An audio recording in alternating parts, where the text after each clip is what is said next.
Minister of National Security. The Minister of National Security has reassured business leaders in St. Anne that the state is responding to the threat of crime in the parish, including the tourism-dependent town of Ocho Rios. Dr. Horace Chang said additional officers will be coming to the police division soon, while more technology will be utilized to stop criminals. More in this report from Dwayne Anderson. Businessmen and tourism leaders from Ocho Rios and the National Security Minister locked in talks in St. Anne. The meeting follows last Friday's armed robbery at the FDR Hotel in Runaway Bay, St. Anne.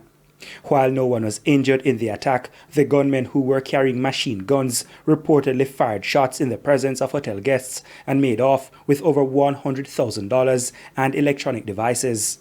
The attack is a concern for the stakeholders, given the potential consequences for one of Jamaica's primary earner of foreign exchange. I had a chance to indicate to them some of the things that we are doing that might not be so visible and what we intend to do, because we recognize the challenges that the Strip poses to security, and the need to have strong security there for the entire population.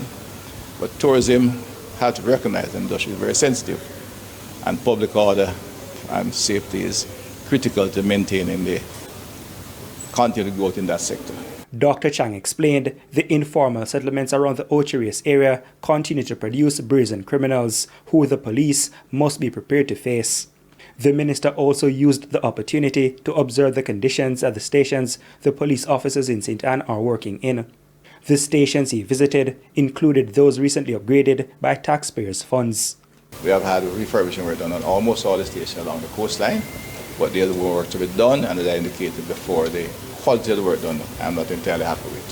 So we'll have to look at how we manage that in the future, because government work is done by a contractual process, which allows the contractor pretty much a free hand.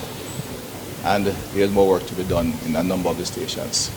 Dr. Chang added the recruitment of police officers is progressing well, with more than 1,000 in the last intake, up from 600. He said once the police training is completed, some of those officers will be deployed to St. Anne. Dwayne Anderson, TVJ News.